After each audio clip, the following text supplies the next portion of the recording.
Hello there, and welcome to another episode of my CSL content Oakland. Well, as you can see, this is the first time that I'll be having my voice recorded in any of my videos.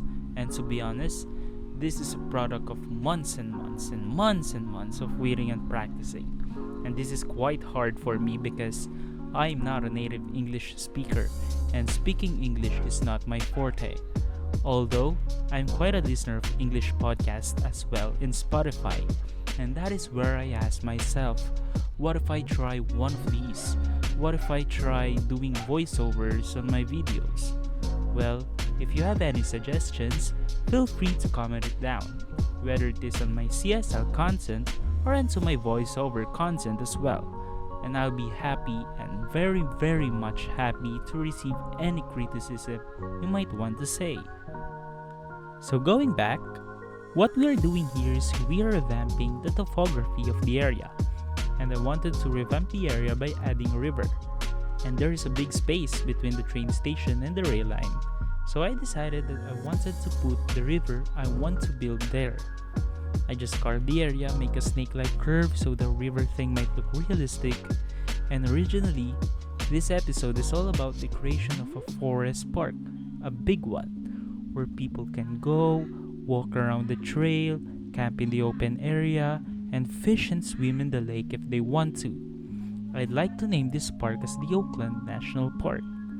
I think the National Park episode will be divided into 3 chapters, and this is the first of the 3 chapters, which focuses on the appearance of the lake as well as the river. And the other 2 will be obviously focused on putting the trails and paths as well as the detailing stuff. I have first made this part back on episode 10, and this time I want to make it better. At this point, I already shot the next episode, which is the paths and trails, and it looks good enough as it circles the entire area of the national park. While we wait for the time lapse of this video to finish, I will tell you about the history of Oakland. Oakland is a metro area that will have a population of 100,000 people. Oakland's economy will be boosted by tourism as it sits on a hilly topography area that is perfect for nature-loving tourists. Oakland is a city that is built by tourism and will be forged by tourism too.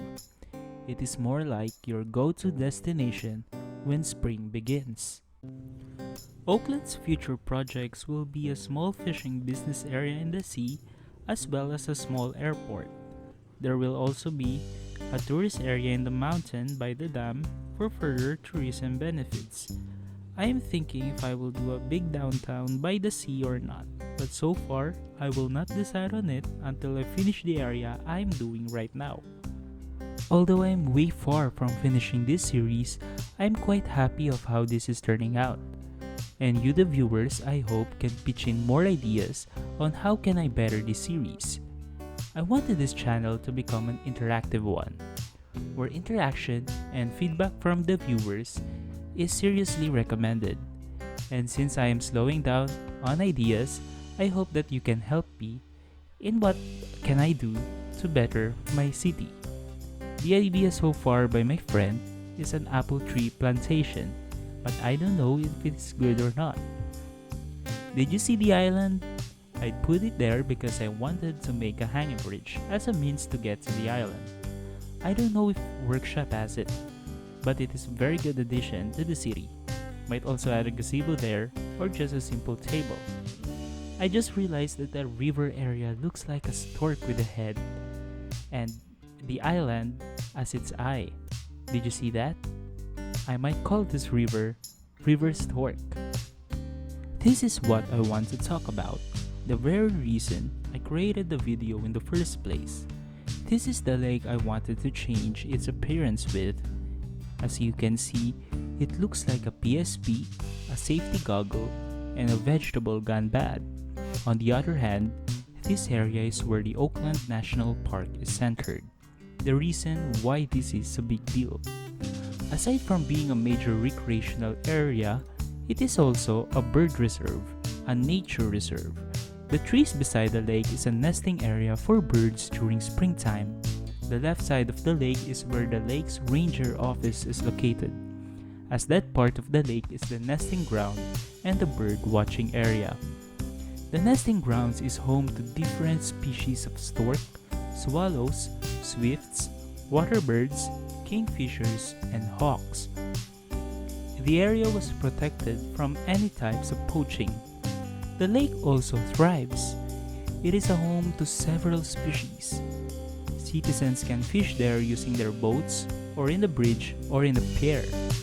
Citizens can also swim and dive if they wanted to, as the lake is not that deep. The maximum depth of the lake is 30 meters.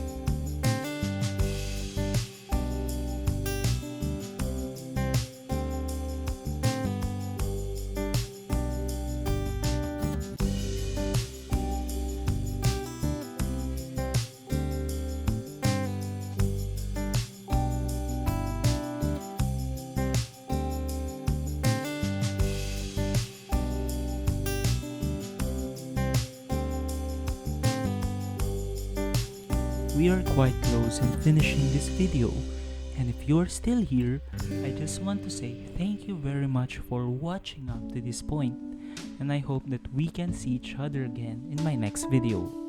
Enjoy the snapshots!